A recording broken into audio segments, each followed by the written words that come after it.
Hello and welcome back to our solder tutorial, let's say. So today we will talk about SMD soldering, where SMD stands for surface mounted devices, I think. Yeah, surface mounted devices. Sounds about right. So what is a surface mounted device? There are two categories of components we can mount onto a PCB. One category is so-called THT, which stands for through-hole technology, I guess, which means that if we have a look at the PCB like that, then we have holes in our PCB, we can stick something through, like, I don't know, let's see. Maybe, for example, this guy, some connector with some pins. And we stick, where is it going? There. We simply stick it through, we solder it from the back side. That's THT, through-hole technology. SMD is a little different because SMD devices are just mounted on top of the PCB. For example, I hope you can see it. If not, later on I will have some magnified shots with that, so no worries. For example, this microcontroller down here, it's just on one side, or we can have the LEDs like those guys over here. They're just on top of that. And this video will be about SMD. Enjoy. Alright, so before we go into the process of soldering and have a look at the equipment we might want to use to do SMD soldering, I want to give you a very brief overview of the most common SMD components. And what you should know about SMD components is that for things like resistors or capacitors, there are form factors. Also for transistors and so forth, but because resistors and capacitors are very common components, I want to show you a little bit how this works. So if we search for a surface mount technology in the internet, we'll find this Wikipedia page where you see an overview of the SMD formats for resistors and capacitors here. And what you should notice is that there is a metric code and an imperial code for this. And how this or those codes work is that, for example, for this component, it means that it's 3.2 millimeters wide and 1.6 millimeters high, and in the imperial code this is somehow related to mils. Okay, so those are the common formats here, and of course for other components like transistors, microcontrollers and so forth, there are other standards and formats around. So very typically, just a little bit as an extra, if you, for example, design a PCB in KiCad, you always have to choose for a component which footprint you want to use, and this standardization simply helps to say, like, okay, I have, for example, a microcontroller and it has a certain form factor. I can simply choose that, and then I know that that the component will fit on my PCB, let's say. Okay, so but let's have a look at those components in real life. So what you can see now, for example, here under the microscope, this is an SMD component. It should be 0805, while this guy over here, this should be a 1206 component, and as a comparison, so this is my finger, so this is how big those components are. What you also can see is that on top of those components there is a number.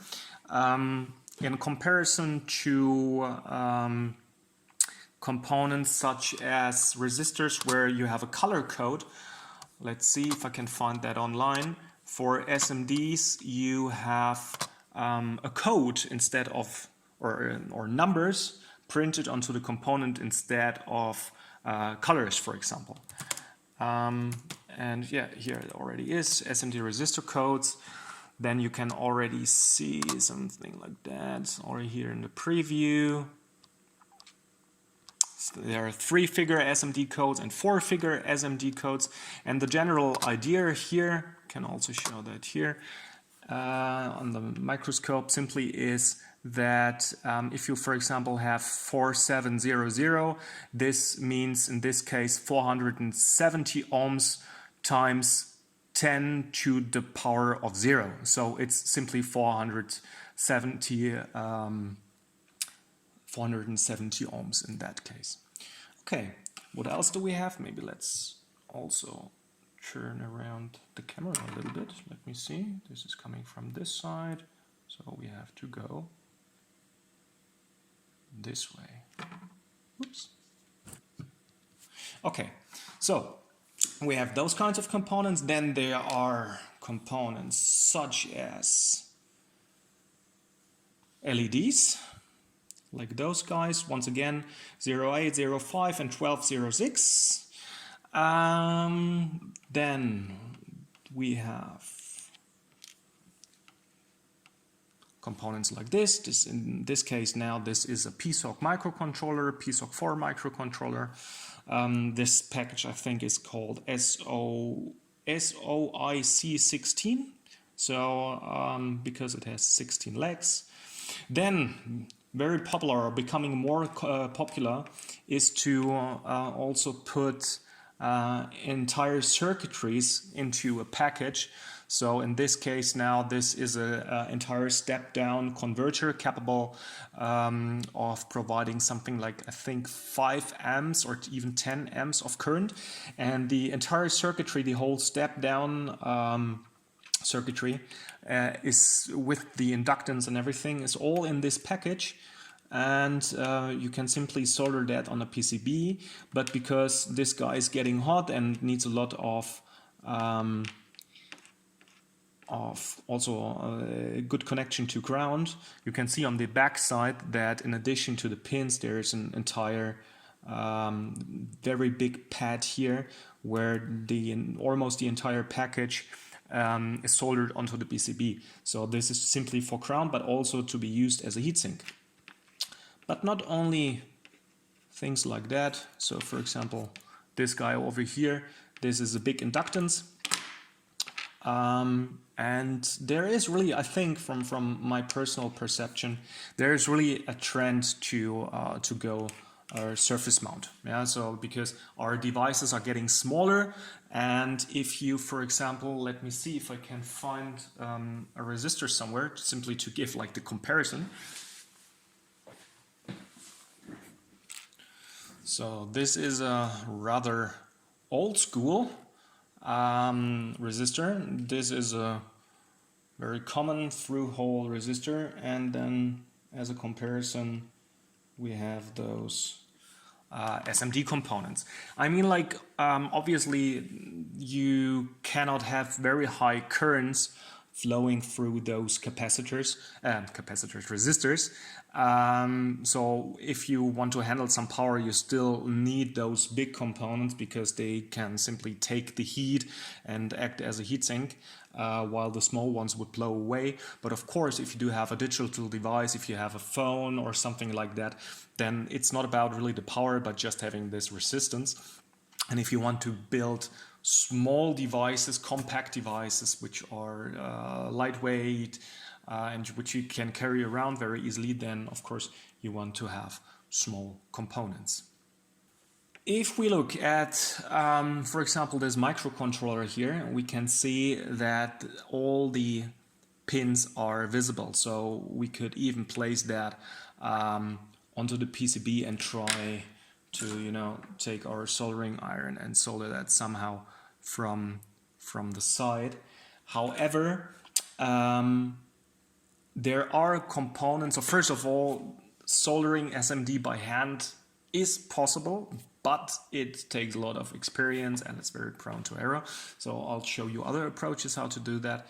The other thing is there are components or form factors such as, for example, BGA ball grid array. And with those components, you have the, okay, it's not really showing up, but you have the pins underneath the package. And this way, of course, you cannot really solder that just from the side. And for those components, they are on top, and you heat up the entire environment so that the solder which is underneath can liquefy, and you can make your connection down there. Okay, so if we would now try to bring a component onto the PCB, I just want to briefly show you how this would look like now on a milled PCB, and also show you a little bit again what might be the problem here. So I hope I can do this with all the gear and equipment around. So for example, this component would go somehow approximately like that. Yeah, so what you can already see, this is quite tricky to align the pins onto the pads. Then we would have, for example, the resistors for some LEDs. Which ones are visible? Those guys over here. Okay. So somehow like that. So this is where they would belong. Okay. And now the problem would be if you do all this without any aid. So you design a PCB, you got a prototype milled at your company or at the university, and now you would try to solder that. Now imagine you first still trying to align that. Wow, it's so difficult to align it, and then you have to solder it, and that this is like requires a steady hand and a lot of luck, I think, is obvious, right? So it is possible, especially for components such as this resistor, for example, here. Now I could really solder it from both sides the traditional way, but it's a little difficult.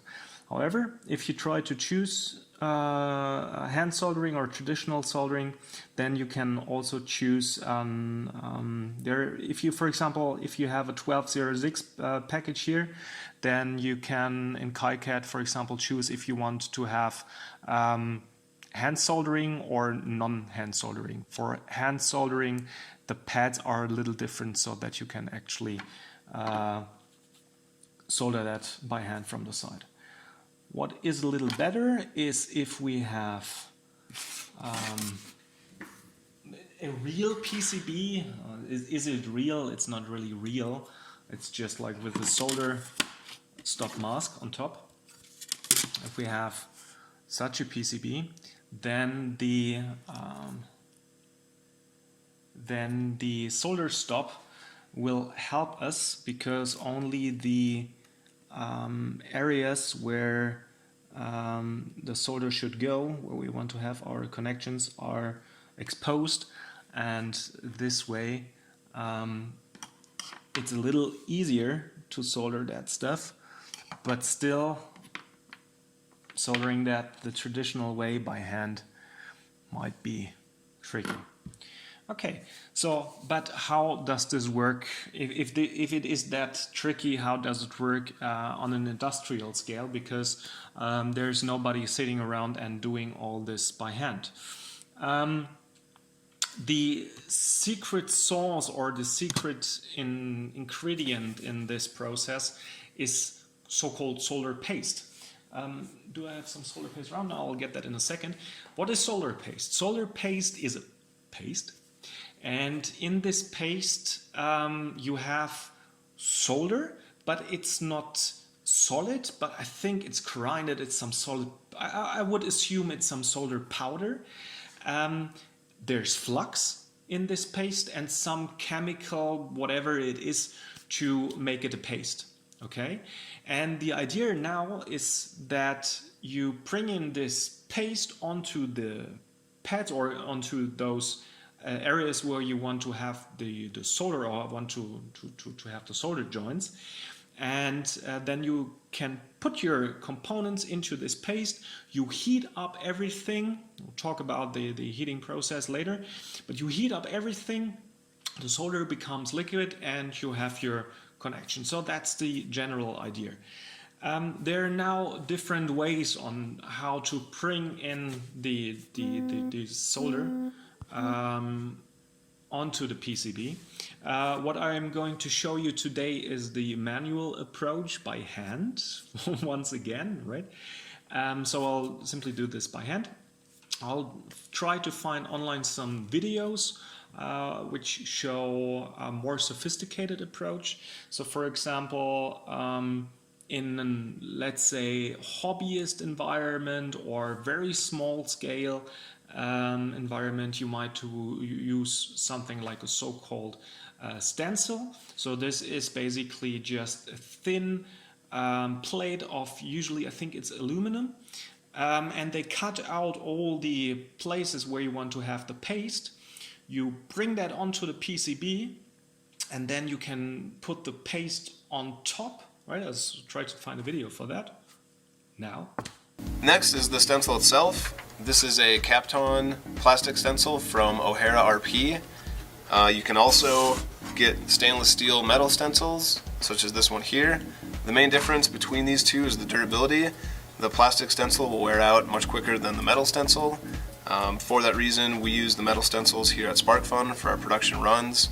You can get thousands of uses out of the metal, and maybe a few hundred out of the plastic. The other difference between these two stencils is the cost. The plastic stencil is a much more affordable route. Now that we have our putty knife ready to go with the paste on it, we want to take the stencil and lay it over the PCB. You'll want to line up the holes of the stencil exactly with the footprint of the PCB. So when you're applying the paste, the first stroke, you want to apply a nice even coat of paste to make sure that you're covering the entire PCB, and that should be at about a 45-degree angle. And then your second stroke, you're going to scrape off all the excess paste, and you want this one to be a bit steeper, upwards of a 90-degree angle, and scrape off the paste like that. Yes, so this is how it would work with the stencil. If you have a good PCB mill, that PCB mill might have a so-called dispenser. I'll try to find a video for that.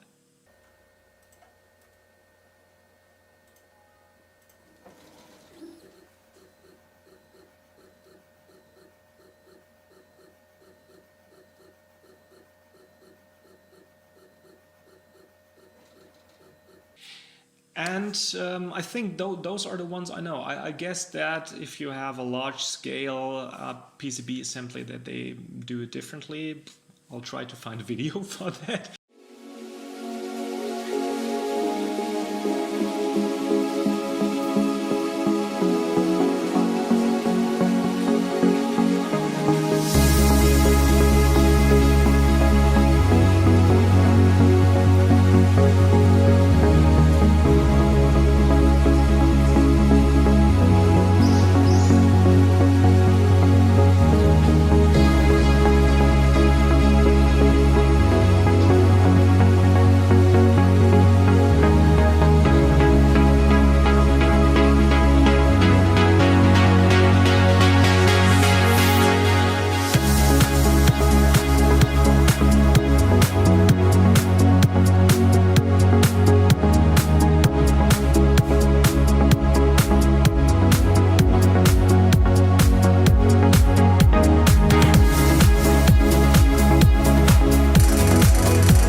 But yeah, this is basically, those are the approaches on how to bringing the paste onto the PCB.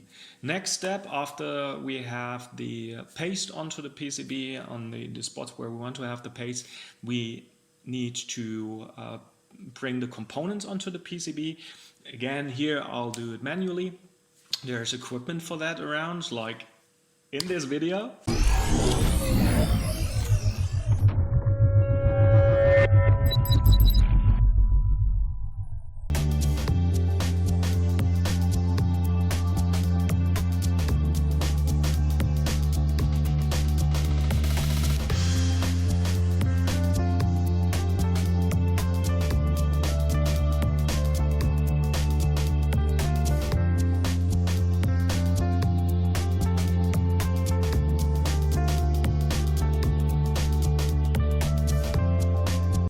And if you do this on an industrial scale, then you of course don't do this by hand, some pick and place, but there are very big and sophisticated and very expensive machines around who can do this job incredibly fast.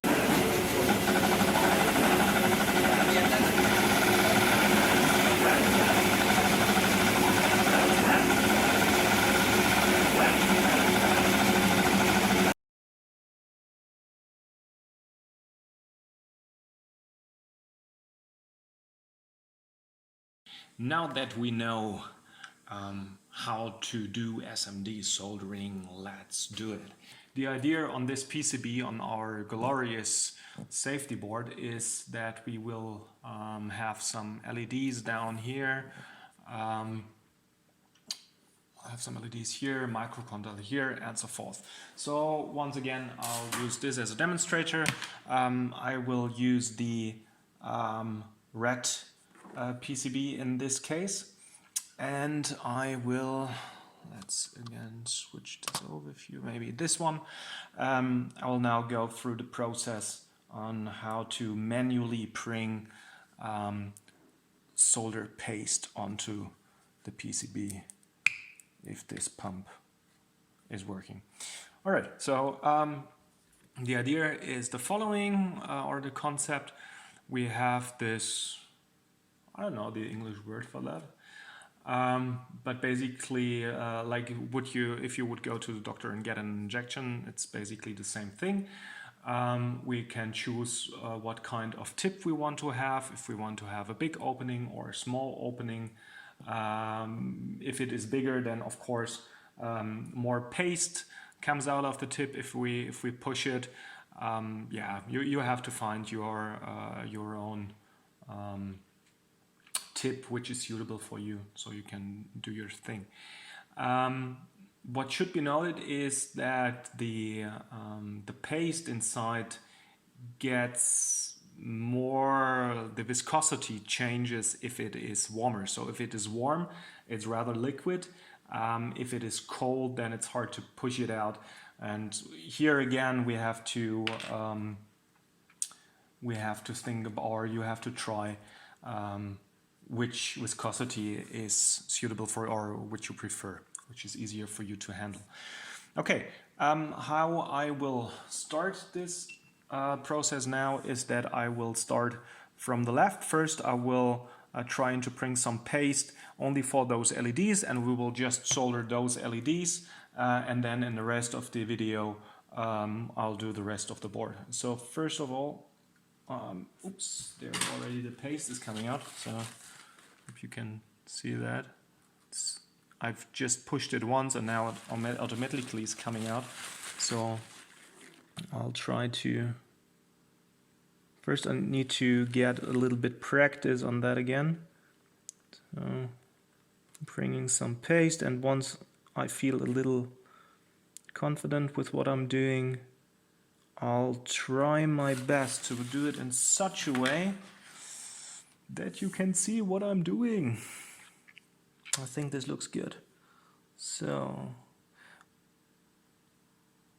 what I'm doing now is that I'm simply bringing some paste onto the pad. I have not done this so often that I already would say that I have something like experience on how much paste it should be.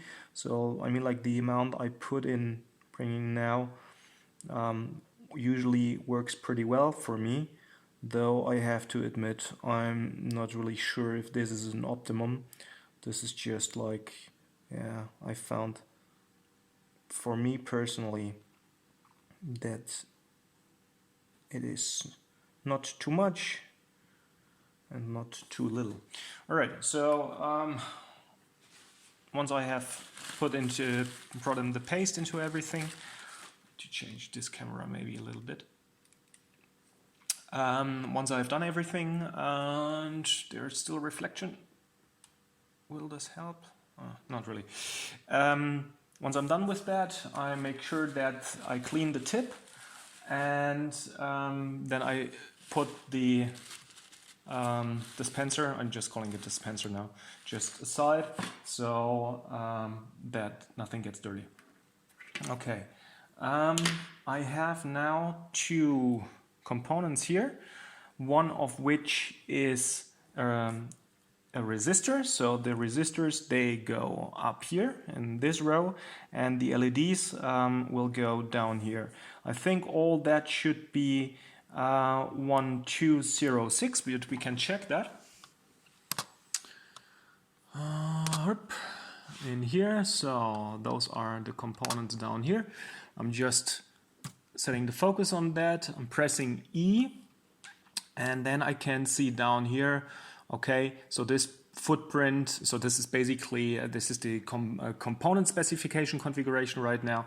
And on the bottom, I can see that for this component, the footprint 1206 is chosen, hand solder. Okay, so this is now a hand solder pad, and I think that might be the reason why,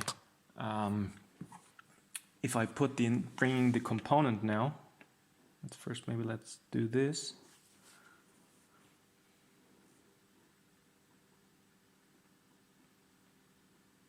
So placing that on top, and then just a little bit like that, bringing the component. Where was I? So that might be the reason, first of all, like we cannot really see it right now, but we can see it once it's soldered. I think the pads are a little wider than the component itself, and this might be simply due to the fact that this is now a hand soldering footprint.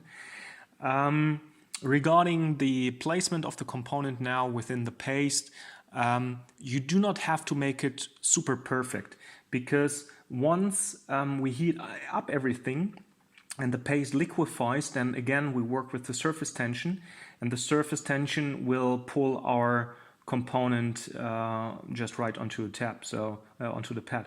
So how this works is as follows. If we just have a look at any other, do not want to lose the LED, at any other pad, for example here, well, what is that? Oh, it's just reflection. Then we can see that only, you know, the pad itself is square. And if you now imagine that the solder paste will liquefy, then you have kind of a bubble of liquid just on that pad, and the surface tension will try to form a ball just above the pad, and this will pull the device into place. Okay, good. So next we want to place some LEDs down here. So this is our blue LED. And it's a little too bright. So light is coming from above. Sorry, I can't fix that right now. So this is our blue LED, and the problem with LEDs now is that they do have a polarity. So we have to first find the way this goes. Oh, go on.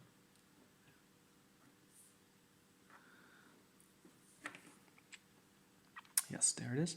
So if we turn the LED around, we can see that on the back side there is a marking, and we can also look that up maybe. Yeah, Corona still ongoing, SMD, LED. Maybe we should search for Polarität or polarity in English.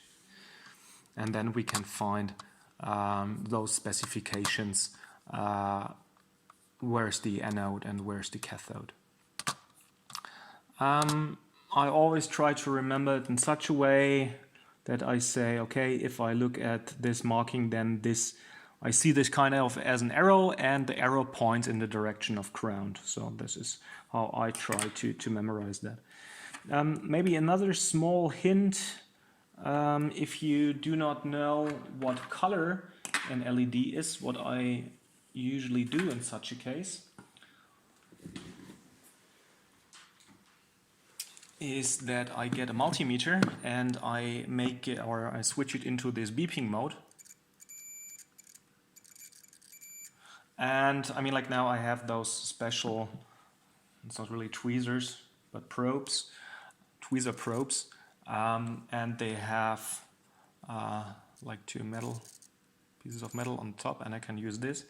And now what I can do is not only that I can check the polarity of the LED, but because there's a very small current flowing, I can also use this approach now to check what color an LED is, and of course the polarity, if I know which pin here is what.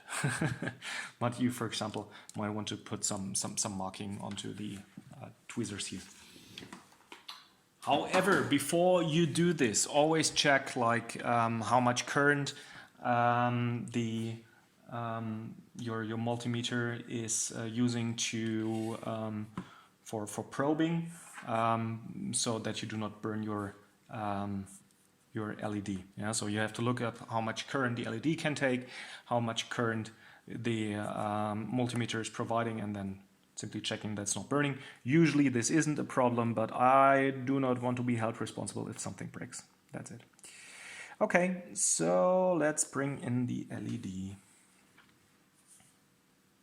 So I've checked that this is now pointing in this direction. Then the LED, I know from, because I also designed this PCB, that ground is up here, the signal is coming from down here. So I have to place it like that. And also this doesn't really look like hand soldering now. Okay, so we speed up and I get the components and do all the other components now.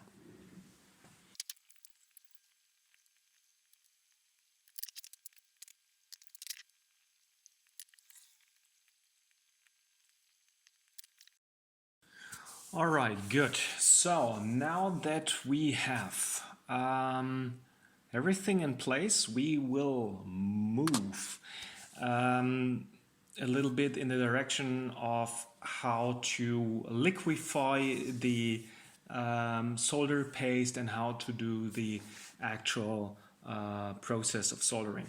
Once again, what I'm doing right now is more like the small scale, hobbyist, small university, small company prototyping approach. If you're in industry, there are other approaches around. Basically, I think there are mainly three technologies or approaches how to do that. Again, I'll try to find some videos for that. What I will do here is to use hot air from the top to heat up everything to liquefy the paste. Another approach can be to heat up from the bottom.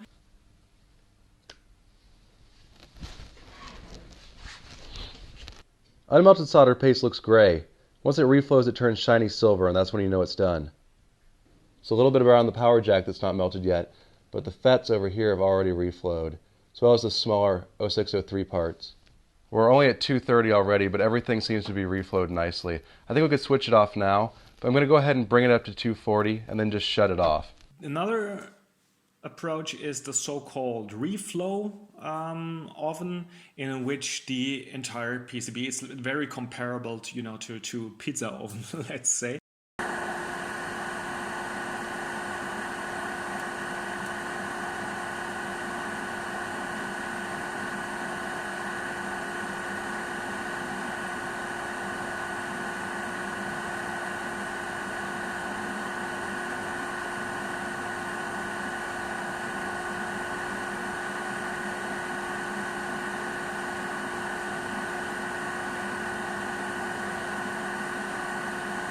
Then the board goes into the Reflow oven. This is a convection oven with multiple different temperature zones inside. In the oven, the board is slowly heated and the flux goes to work until the solder beads melt and flow into place, then cool and solidify. To do a double-sided SMT board, you do one side and then flip it over and repeat the process. On the second pass, we don't let the bottom side get quite as hot, but the solder will flow again.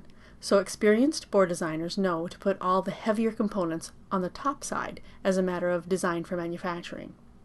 And you have a certain profile of temperature, and this oven will go through this curve to do the soldering. It can be quite sophisticated, that entire process, and maybe if you already ordered some components from, let's say, Mauser or any other supplier, you might have noticed that sometimes they put this silica gel, this do not eat stuff in there, and sometimes even small cards which say, okay, what was the humidity, or what is the humidity within the bag you receive with your components inside. And the reason for that is that some of the I think it's epoxy resin or something like that, the package of the component, it can attract humidity. And if you do have humidity or water within your package and you start to heat that up and the water is evaporating, then your package might burst. This, for example, might be an issue. So because of reasons like that, this whole process is quite sophisticated. Also that you say, like, okay, I first, before I go into the curvature of actually soldering stuff, I first make sure that I'm heating it up to a certain degree, and then I just go up. I'm not doing a spaceship here. I'm not building consumer products, so I simplify the process here a little bit. I will not use this hot plate from below to heat up the entire PCB, but instead I will have the hot air and circulating a little bit around the PCB, heating it a little bit up, and then at the end I will get closer with the hot air gun and heat that up. Regarding the device or the equipment I'm using for that, so if I say hot air gun, I unfortunately do not mean something like that. This will not, maybe it works, but maybe it will destroy everything. So simply the airflow is not controllable, the temperature is not really controllable, so this is not really what you might want to use for that. But instead, I'll show that guy in a second. We have a special device which is just made for this particular job, and if you want to buy something like that on your own, they start at 50 euros. There are some, I've not tried them. They claim that they start at 50 euros, but I think they're affordable. So you do not need an own reflow oven or something like that, though there are interesting hacker projects around. Okay, so let's have a brief view at our equipment here, at our, how is this called? There's no name in it. SMD soldering hot air gun machine. This is our machine. And we have this part, the hot air gun. It's not hot right now, so I can touch it, otherwise never touch it because it's extremely hot. There are different nozzles for that around, so you can change the nozzle simply, so it depends on a little bit how much air you want to bring onto the PCB. We have a dial where you can adjust the airflow. So the airflow in combination with the diameter of the nozzle gives you, your air outlet. We have a temperature dial, and we have a power on, power off switch, and yeah, that's basically it. So I just had to rearrange the table a little bit. And unfortunately, we can also not use the microscope here, because the hot air, I'm just afraid that it could do harm to the camera. Alright, so I rearranged that stuff a little bit. What I also will do now is that I will put something underneath the PCB. I chose to use some paper here because the problem now would be if I would have something underneath that spot where I want to do the soldering. Let me check. I think we can do that. We'll find a way. We're engineers. We'll always find a way to do stuff. So just elevate that a little bit so that it is not too close. But hey, I mean, like, it's something. That should do the trick. Okay. So I switch on the hot air pump. Yeah, what I was about to say is that, and also it's a bit stupid, the airflow starts right away. So yeah, I have to make sure that I do not burn anything with the hot air. The problem, stinky. Woo. Phew. The problem now would be if I would have something below this area here, then the heat which I bring into the PCB would just go into whatever is below and would not stay where I want to have it. So it's already heated up a little bit to, here there is a temperature, 325 degrees Celsius. So what I do now is that I, like, very far away, you cannot really see it, but I would say something like 5 centimeters from the PCB, I just, circulating a little bit and slowly heat up the entire PCB. I already can see a little bit that the paste, it's not really getting liquid, but I can see that it's liquefying a little bit. Okay, it reached its temperature of 325 degrees, and now I slowly get a little closer to that board. Have you seen that? Yeah. Now the paste liquefies. Okay, now we stay at that spot and I wait for the paste to liquefy entirely. Wait a little more, make sure that I do not burn the components. So for example, for the LEDs, they do have a plastic lens, and if I would stay too long at one particular spot, then the lens might melt, or I think they simply get a little dark then. So the lens gets a little dark. Okay, I think that looks good. Okay, good.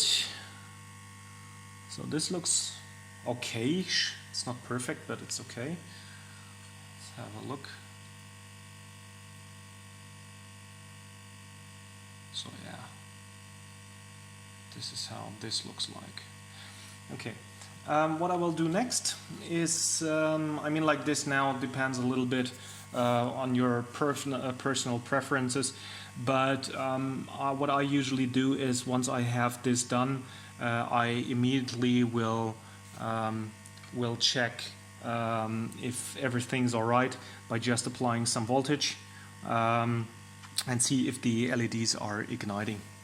Okay, so the way I want to do the testing here is by simply using a microcontroller, because I was not really too lazy, but the problem here is that the table is so full that I do not want to bring also a power supply, so I'll simply use a microcontroller to act as a power supply.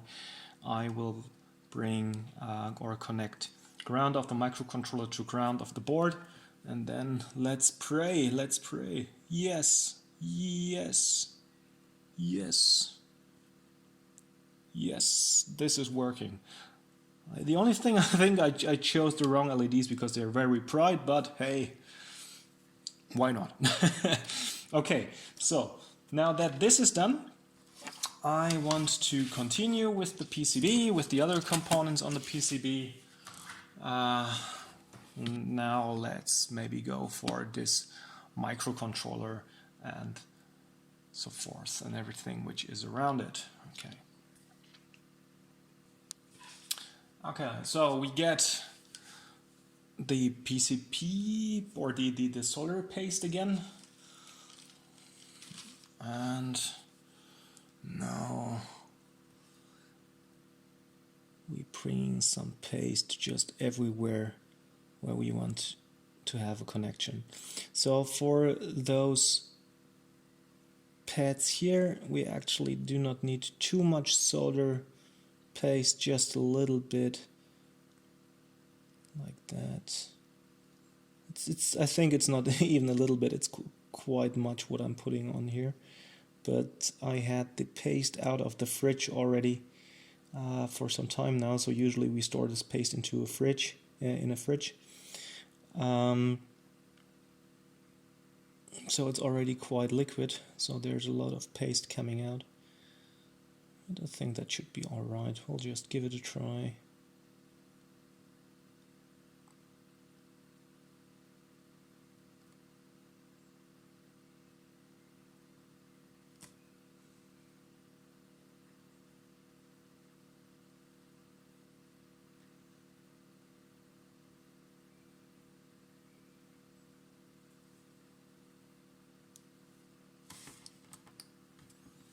So I also, once I'm done, I'm pulling back the piston a little bit so that there's not too much paste coming out of the tip once I'm done. It will not suck in air or something, but I just want to, want to stop it from running. Okay, I think I will start with the microcontroller. There is not really any order you need to follow. This is just like my personal preference. I prefer to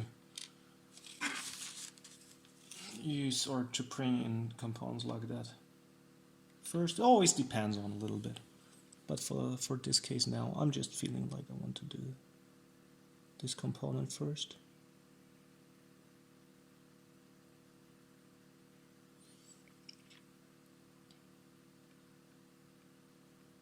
Again, it doesn't need to be perfectly aligned.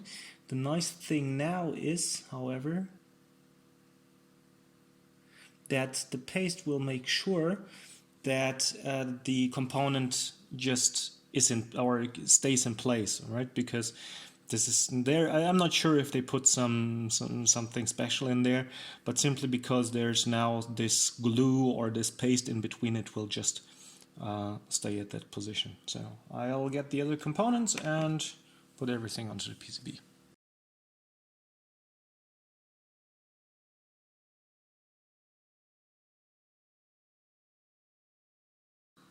So I have to check which capacitance I have down here. So I mean, like, this is the way I'm doing it now. On this PCB, I have not chosen to print the component ID onto the PCB because the focus of this PCB is a little different. But usually, you have an identifier right next to the component, and so you know which capacitance you would have to choose. But in my case, I've chosen not to print this onto the PCB, so I can now simply use KiCad to check the capacitance. Is it already here? No, I have to go into. So this is 100 nano. This is 1 micro. Okay, and I think this is also 100 nano.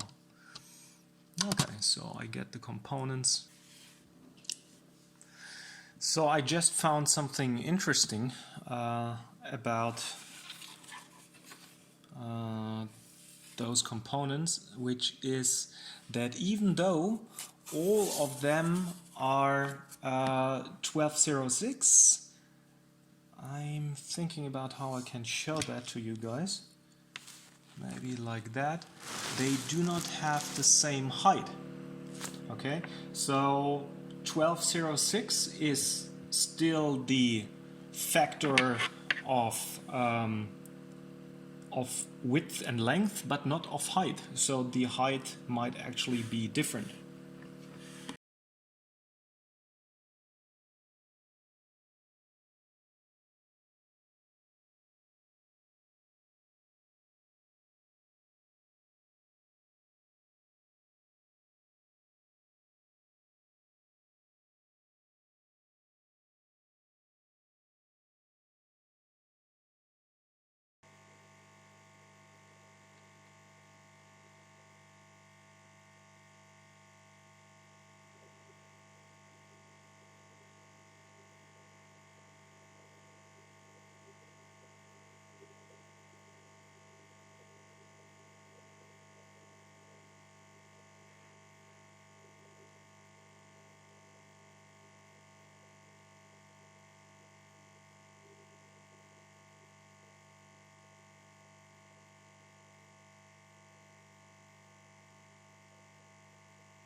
So now we have everything soldered.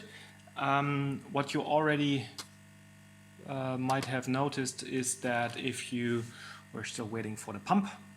Is it off? Yes, to lose its temperature. What you might have noticed is that in comparison to through-hole technology, this whole SMD stuff, even if you do it by hand, is usually a little faster because you do not need to bend the legs, you need to cut from the backside, you do not need to constantly turn around the PCB, but you need a little bit more equipment to get the job done. So what I will do next is that I will test again all the LEDs, simply to check if they ignite. I will do an optical inspection with my magnifying camera to see if all the connections are good. If some connection is not good, then I will fix this with just traditional soldering, with the soldering iron, bring in some extra solder to make the connection. So what I will do is, for example, for the capacitors, I will look at them from both sides and check if there is a solder joint between the pad and the component, and if not, I will just fix that with a regular soldering iron. And yeah, that's basically it for this video with the SMD part. I hope you enjoyed this video. If you have any questions, just drop me an email or similar.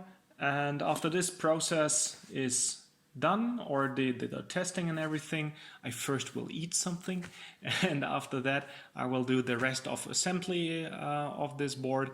And if you like, you can watch that as just a fast forward time-lapse video to also give you a little bit the idea of how much work you have to put into such a PCB. So for example, for this PCB, this usually takes something like an entire day to solder it. Okay, thanks again for watching. Stay healthy, wash your hands, and see you next time. Bye.